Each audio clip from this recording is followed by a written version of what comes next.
Think you're ready for live trading? Well, Apex Trader Funding just shook the entire prop industry with eval bans and new rules, and I'm going to be reacting to a video their VP just put out on YouTube. Here's what you're going to have to learn about that. I'm also going to show you how I survived my absolute worst trading day ever, and it happened this month. I didn't tell you until now, and there's a reason why. Let's go ahead and jump into it. Welcome back, guys. Apex Trader Funding dropped a bombshell. It caused ripples all over X. We know about it. We've heard about the rumors of a video that they posted regarding taking traders to live and eval bans and all that good stuff. Well, today we're going to be going over all the details on it. We're going to read in between the lines of their video. We're going to also be going over my thoughts on it and what I think going to live with Apex could look like and how I think they should approach it and do it. I'm going to be breaking it all down today, along with sharing the raw truth about my worst trading day ever, which happens to be in the month of May of this year. My absolute disgusting worst of a day. You're not going to believe it. And the exact steps that I took to bounce back from that day, which let me tell you are steps that none of us want to really do, but I did it. And I came out the other side, and I'm here to share it with you so that maybe it can inspire you to be able to bounce back from your worst day. Now let's go ahead, not waste any more time. Smash that like button for me, subscribe to the channel if you haven't. And if you want to win a $50,000 evaluation at a prop firm, then you got to do a couple things for me. Number one, comment in the comment section of this video right now, share this video on social media, and tag me if you are able to, and make sure to subscribe if you haven't. Let's go ahead and get into it. And of course, with regulation, coming, we all know that that's going to be a big part of regulation, is wanting to see that traders are not sitting in SIM accounts forever. Traders are not getting paid out of SIM accounts forever. And then we go back to that regulation talk. I remember in the last quarter of 2024, this was a big topic. We covered it on the channel here, and it was a very big topic. We speculated on what we thought could come and how industry shifts would come as well. And so far, one part of my, at least let's call it a prediction, has come true. We have seen firms change a lot of things moving forward that, in my opinion, a lot of these changes seems to try to clean up the industry and fine-tune the process on everything and start to actively get more traders into the live market. But I'm still to see where the government itself would be bringing on any regulation using any 3 or 4 letter agency. I just don't see it. Now, could I wake up tomorrow and there's breaking news of some sort of regulation from the government itself? Yeah, it could happen, and I'll bust out a video for you. But do I think, right, that that's going to happen? Like we play the odds as traders, right? We play the odds or the risk reward. If there was such a thing as being right 100% of the time, well, we'd have the world's first trillionaire trader, and that doesn't exist. So I always look at the odds, and I don't think the odds are in that favor of government regulation. Could there be something else brewing? Could there be something where the CME itself, not a regulatory body that can put out laws, say to some of the data providers, hey, look, we need to see X amount of traders be pushed to live. Otherwise, we're going to cut data to you guys. I don't care if you pay me whatever you pay, because I would make more money if those traders were actually out there trading $500 accounts at boutique firms. If that's the case, that could happen. I could see that. Do I see that happening anytime soon? Probably not. We're at the halfway point here of 2025, and I don't see regulation in the future here of 2025. Could we see something drop in 2026? Absolutely. I think that would give plenty of time to see that happen. Do I think I see this happen in the last 6 months of the year? Probably not. Could it happen? Of course it could. Active, accessible, and good pricing. So purpose of evals, purpose of PAs is, simply to the process of identifying traders that have developed a system with defined rules and discipline and consistency and risk management, and can grow and manage and compound and protect an account, not just simply working through or even taking advantage of or gaming the SIM environment or cheap, price entry points to just blow and go and pop, here's a big withdrawal, blow and go, oh, made it up. I wonder really when it comes to, and I don't know this because I've never ran a prop firm, and I have zero interest in running a prop firm, or owning a prop firm. I wouldn't mind consulting with a prop firm. I actually would like that. That sounds kind of fun to me. I wouldn't mind consulting with a prop firm, but outside of that, no. So I don't really have the in on numbers. But I wonder what he just described, how many of those are going on that are actually hurting the firm versus how many of those are going on that actually make the firm bank. That would be an interesting figure to kind of know. We would never know that. That's never. But and if I did know that because I was consulting with a firm, I would be forced to sign an NDA if I want to get paid. So I couldn't share that information if I signed an NDA. But it just makes me think and wonder how many people, what percentage is actually hurting the firm versus making the firm bank with the blow and go types of traders out there who are really just rolling the dice and gambling. Sure, every once in a while, one's going to get lucky, but I'd have to imagine that most don't. Some traders might not move out of a sim environment until they've spent months in the program. And maybe they've cycled through hundreds of accounts, and maybe they've taken many payouts along the way. Others may come in and just have had one account or a couple of accounts, and they've shown strong risk management. There's not a lot of ups and downs in their account. There's not, huge windfall days and then huge loss days. They're just a steady equity curve. They're doing things right. They're not going max contracts. They're not blowing accounts. They're not over risking. They're just slowly compounding, building, following their rules, even in just a couple of accounts, and built those accounts up. And no, they might not have had hundreds of accounts. They might have never even had 20 accounts. They might have been trading just a couple of accounts for the last 3 months and got them up to 15, 20 grand each, just doing it slow. Might not have only taken but a couple of payouts. Some of them haven't even taken a payout yet. They're just building the balance in there, building a cushion. And that just kind of shows you even more that they're trying to do things right for the long term. So this goes back to, in my previous video, I mentioned specifically that. I mentioned that because some traders got the same email talking about, let's call it eval ban, where they're like, damn it, I've only gotten 1 or 2 payouts out of this firm. I only have 5, 6, 7 accounts that I've traded with them. I got 3 PAs. Why can't I buy any more? What's going on? And I mentioned that maybe these are the type of traders that have built up a nice little chunk of profit in their accounts and shown discipline. As a matter of fact, over in my Discord, I was talking to a trader that was asking a similar question, and I asked him flat out, and I said, hey, maybe it's because you've shown tremendous improvement recently, and now, they're like, hey, maybe this guy should be trading live. And, it could be the case. It's just simple as that, because they're going to be like, think about it. Damn, this trader's analytics show that they're probably going to make like $300,000 over the next 3 months. Do we really want to pay that out of our sim funded stuff? Or can we just put them in the live market right now, have them make us 300K. We're going to put 30K of that in our pocket, and they're going to keep the 270,000 that's left because 90-10 split, and we're good to go. It makes total sense. Obviously, that's not going to be the majority of traders ever, because we all know that it doesn't matter what you trade. The majority of traders fail, period. Be in a live account of, this is a live account. This is the account. I have to protect this account. I can't just go add evals into it and start over. I have to focus and build an account. And it seems like that's kind of like what they're trying to say that they want to see more of. And this goes on to why exactly I'm going to show you in this video, really briefly, an account that I racked up all the way up to nearly $20,000 in profits, took profits out of it, took payouts out of it, put it in my pocket. And then one day, one stupid, embarrassing day, I lost a tremendous amount of money on that account. So much so that account was down to just $400 and something left in it. And I couldn't believe my eyes. And I said to myself, look, I'm going to try to put a little bit buffer on this thing or blow it today. And then if I can get this thing back up near $1,000 today, then that'll allow me some time to build it little by little. I'm going to have to take the hit and drop to micros, etc., etc. I'm going to show you everything. I'm going to show you the analytics on it. I'm going to show you how I traded it. You're going to see my calendar with the daily profits and losses on it, and you're going to see how I rebuilt it back. But most people don't do that. They don't have the patience to do it, and I understand it, but I was able to force myself to do it on this one, and I think you're going to like the results. And some traders will make that shift very easy. Somebody might not be ready for live money trading because they are going through accounts, and again, that doesn't all mean bad. It doesn't all mean there's abuse. Some of it's just, hey, still learning, still improving. We've all been there. But there's also a point where traders cannot remain in a simulated environment, and definitely taking payouts out of the sim environment without a clear, strategy or system, without a rules-based system. If the approach is simply just to churn and burn sim accounts for windfall payouts, that's not aligned with the purpose of the program.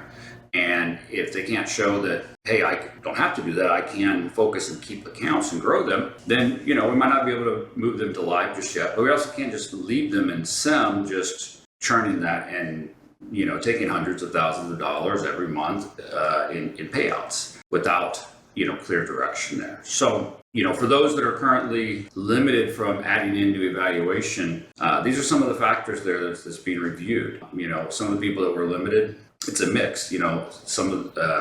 Some may be asked to provide additional information, just, hey, explain your strategy, your system, and your. And that's what happened to my Discord member. He was asked to explain his system because, and I could see myself getting a similar email because I have hit some good ones and then I've had some bad streaks, but I do have a system I trade. The only thing that lacks sometimes is a little bit of discipline in the psychology aspect. Might take a nasty red day and then I'll have trouble with revenge trading. And that's something that a lot of us struggle with. So you might see where you get an email like that and it'll ask you what type of system do you trade? You're going to chart so you can share. What are your entry criteria, stop loss criteria, take profit criteria, stuff like that. Because I'd imagine, I'm looking at it from the neutral standpoint that I would have to imagine what they're trying to figure out is by looking at that, okay, this makes sense. He knows how to set stop losses. She knows how to set stop losses, where the entries are, where the exits are, right? They're just struggling with something. All right, cool. We can let them continue trading. Maybe they'll have to adjust how many evals you have or how many PAs you have, whatever, who knows? But the point is they'll be able to look at those parameters and be like, okay, this is a person that has a system. They're just struggling with something.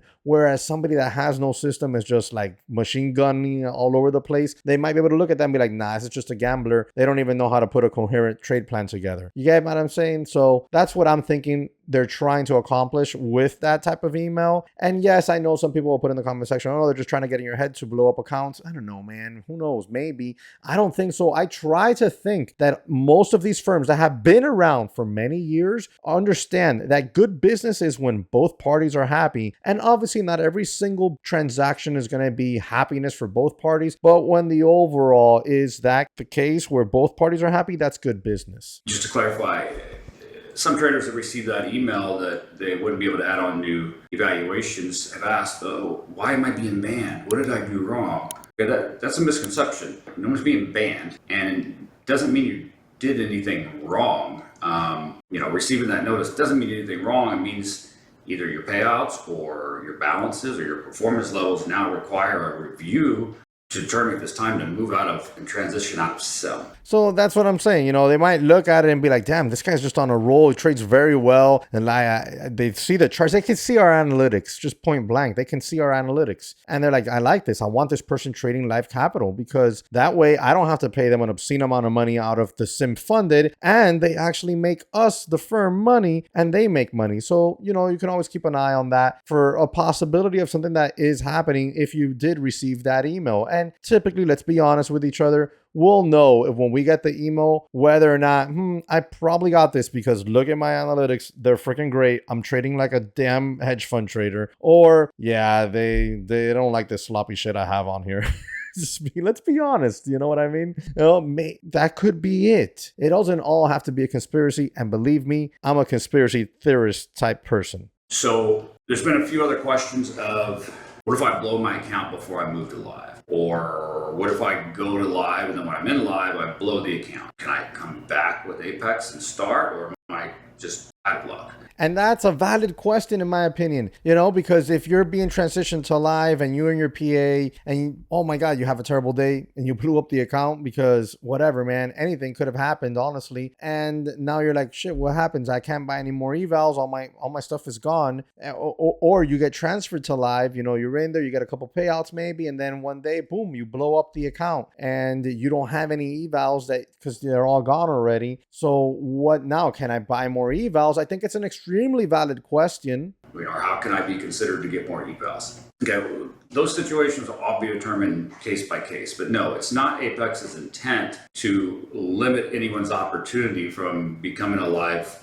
funded trader and letting them, demonstrate their skill in the simulated environment. However, again, there maybe need to be a limit or a cap on ongoing payouts from simulated accounts or, number of accounts available, meaning if somebody is moved to live and they do end up blowing that live account. Is it like, oh, sorry, Apex is done with you? Or can I come back in and start in the sim environment again and get evaluations and turn those into PAs? And in most cases, the answer would be yes, you can. Now, that doesn't mean come in with 20 accounts and blow and go and start just trying to use the sim system for payouts again. It would be, to come back in and take evaluations, prove yourself, fix whatever, issue you felt like you might have had, in live, and get your head straight and get, more time to get the system nailed down. But it doesn't mean, we've all seen this. Other firms have talked about it too, of moving people to live who purposely blow the live account just so they can go back into sim and do sim payouts. I get it. It makes total sense. I'd imagine that if you're a good trader and hey, you blew up an account in the live or right before live, maybe they'll let you go back into sim. He said they would, obviously they're not going to let a gambler do it, but more than likely, I'd imagine they're going to let good traders do it. And maybe they'll limit the amount of evals you can have.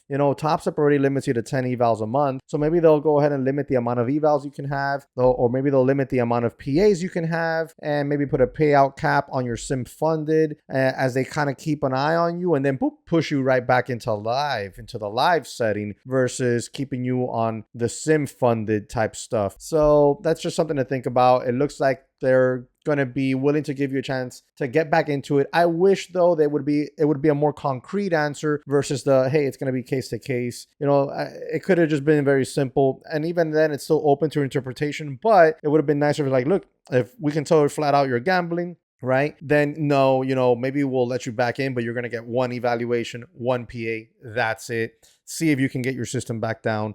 And then, if you're like, we can tell you're a good trader. I can see you had a bad time there. I understand what happened. Go back to the evaluation process. Get yourself, 5 PAs. Let's go ahead and trade those. Let's have you work them up. We're going to cap them at $50,000. If you get $50,000 in profits, then, or in payouts, then we can go ahead and push you back to live funding or something like that. Just something more concrete. Being considered already. I haven't had hundreds of accounts. I haven't even had 20 accounts. I have only had a few. Or some, like I only have one. Why might I be considered for move? Some will question, why is Apex not waiting until they have multiple accounts? Or, some of these people might have only had just a few payouts or a couple of payouts. How come you're not waiting for them to have tons and tons and tons and tons of payouts before moving them? In fact, a couple of people haven't even taken a payout request yet because they've just been building their account up with a cushion. Why are you moving these people? Well, these are actually the simplest ones to assess because let's say there's a trader who's only had a couple of accounts and traded them for 3 months, brought the balances up to 15, 20,000, whatever. Again, they're not going in with all contracts. They're not having major swings up and down. They're good risk management, steady growth, compounding, clearly showing. It would make total sense. They're going to want that trader into the live market before they, take him for $100,000 on a month, right? Or really $1 million in 3 months. But that's just the simplest answer. Like if you're that good of a trader and you get the email, then chances are they're just going to push you over to live. Now, my only caveat is that if they do this and they push a trader to live so early, then I would hope and imagine, just like I said on my previous video, that they will give that trader the ability to take a payout before they get pushed to live. Meaning, hey, James, we see here you got, 5 PAs and you have $10,000 in profit in each one. Your analytics look great. You've been building these up over the last 3 months. You're killing it. Your accuracy is good. Your risk to reward is freaking amazing. We're going to go ahead and put you in a live account, man, because it's time.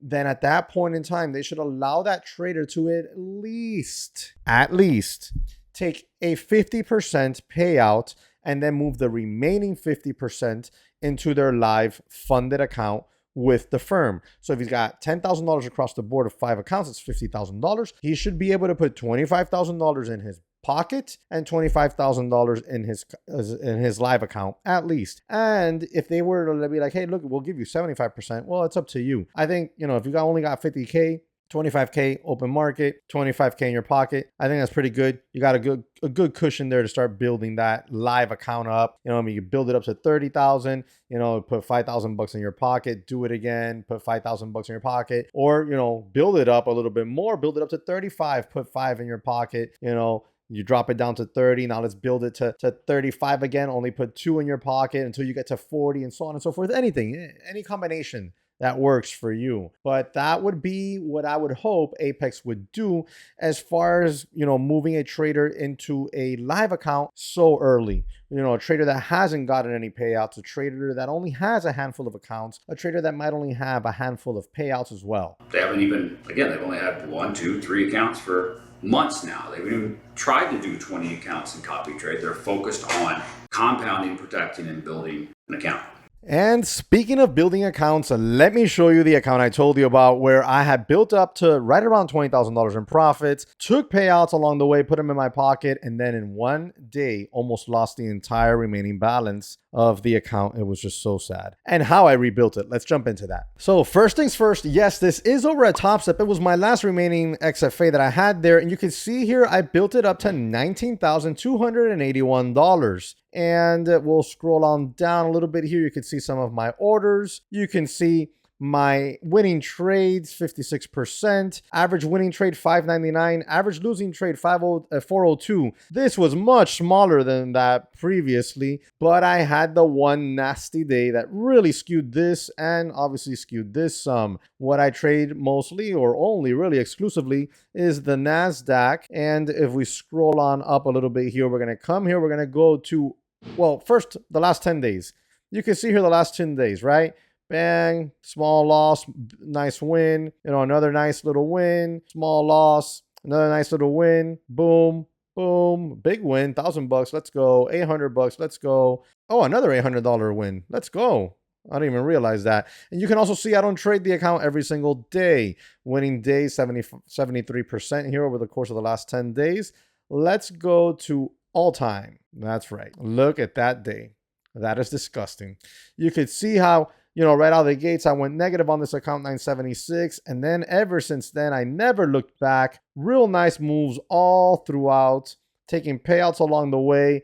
And then this one day right here, this one day, bang, $9,282 down the drain. I couldn't believe myself. It was an embarrassment, to say the least. My worst trading performance of my entire life in one day. Jesse, what happened? I don't know. I don't freaking know.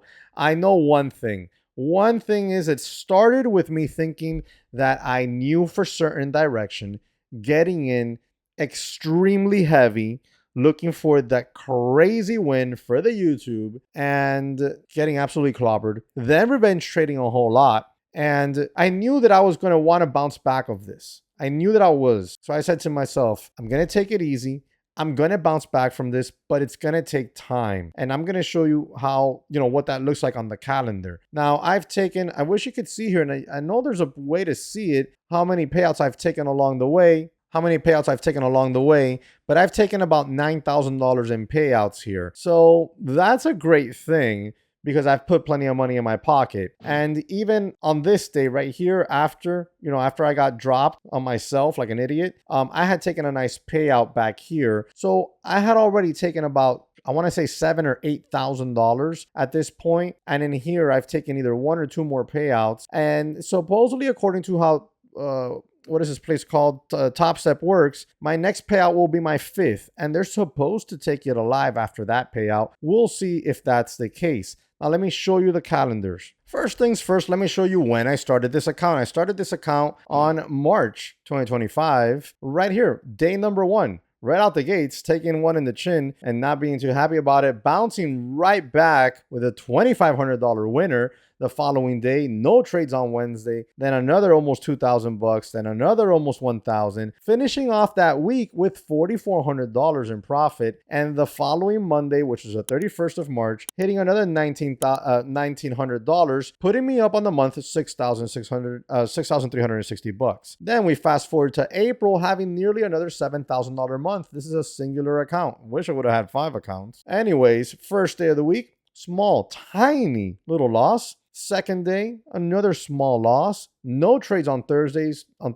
Oh wow, no trades on various Thursdays. No trade on Thursday. Then a $287 winner, almost $2,000 on the week. The following week, no trades on Monday, $1,300, then $2,500, no trade, $900, another $3,000. Monday, $1,400 winner. I'm sorry, loser. That one made me a little bit sour. Came right back on Tuesday. No trades the rest of the week. Only made $200 that week. Then the second to last week of the month, which was also my last trading week of that month, another $3,600. Another look at my losers. Okay, my losers are smaller than my winners. I mean, look at this $1,400 loser, the biggest loss of the month, but eclipsed by my $3,500 winner, biggest win of the month. Now that's April, another nice fat green month. Let's move over to May. In May, we're only up $785, but this is some of the most proud, I'm so proud of myself. It's some of the best trading I've ever done. Okay. You're like, Jesse, but you were up $7,000 this previous month. You're only up $785 and you're proud of the month. Whoa, why am I so zoomed in? Anyways, Jesse, why are you so proud of May? You're only up $785. Well, I kicked off the month with a nice $1,100 winner, followed by a almost $900 winner, $2,000 on the week. Then bang, green, bang, green. Look at this, bang, monster green. I am indestructible. Oh yeah, said the market, you bitch. Let me slap you up right quick. Boom. $9,282 in losses on that day. 27 trades. Insanity. And what's crazy about it is that my lowest point on this day, oh, damn, you can click it. Great. Here we go. My lowest point on that day, I was only, look at this. Look at my day. And then I just went to crap. Isn't that insane? Look at these numbers. Are you kidding me? Are you kidding me? $10,686 at my lowest point on the day. I started the day off freaking green, $100. I was green at 10:57 a.m., $109. By 12:01 p.m., I was down $10,686. There was $400 and something left in this account. I made a little chunk back. I left it there. I came back. I had maybe like $1,000 or $1,100 by the end of the day on that account again. You could do the math. You could pause the video if you want to do it. I don't know. All I know is that I was up only about $1,900, $1,000, $1,100 on the day. Well, not up, recovered from that disgusting show of trading that I had put on. The very next day, what I said was, it's time to trade micros. You're going to have to trade micros, Jesse. You're going to have to build this back up. And you can trade a mini very, very, very specifically. And you won't be able to trade exclusively minis until you get yourself up there towards $4,000 again in this account. And you're going to have to do it, Jesse. That's what I said to myself. The next day, $100. Down on the week, $5,200. Following Monday, lost this profit, plus went a little bit deeper in the hole. I was like, shit, man, this is going to blow up. I wasn't a nervous wreck. Because I'll tell you what psychologically helped me. I was like, Jesse, you've already taken about $8,000 in profit out of this account. This account cost you. What was it? What is it? It's $149 for the XFA fee plus 49. Oh, it's $150. So what is it? $149 for XFA plus $149 for the account, right? Something like that. So you're in this account for $298, $300, and you've already put $8,000 in your pocket. So you're good to go. Relax. If you blow the account, it's not a huge deal, but you got to try hard. And try hard I did. Next day, $625. Next day, nothing. Day after that, $469. Boom, small loss. Bang, $600. No trade. Bang, $228. Bang, $1,000. Bang, $800. No trade, $824. Back up green on the month. Can you call it a comeback? Because I don't want to, but it is. Boom. Guys, it can be done if you're disciplined enough and you know how to trade. This is proof in the pudding, right? That I know what the fuck I'm doing. Flat out. Talking to you like if we were in the locker room. I know what I'm doing. This fuckery right here is what needs to stop. And it needs to stop for you and it needs to stop for me so that we can continue growing our accounts, putting money in our pockets, because that's why we trade. Not to be right, but to put money in our pockets. So how did I do it? I got disciplined. I stuck to my trade plans and how they're supposed to work. And I decreased my size drastically to get myself back into a position where I could trade comfortably and build my cushion back up. The account got up over $5,000. I took $1,000, put them in my pocket, and now it's right back at $4,880 on its way back to $5,000. And I'm going to continue building it a little bit more before I take my next payout and see if they take me to live. Now you know how I did that. And now you know what also Apex is thinking about doing with these eval bands, if you want to call them that, and what they are telling us at least, and what we can extrapolate from their word. That's it. Any comments, drop them in the comment section below. Remember to subscribe to the channel if you haven't. Hit that notification bell so you're alerted when I upload my videos, which are Mondays and Thursdays, and I go live Wednesdays at 9:15 a.m. streaming live here on YouTube, trading with you and doing awesome giveaways. Guys, thank you very much for watching. I'll catch you on another one. Peace.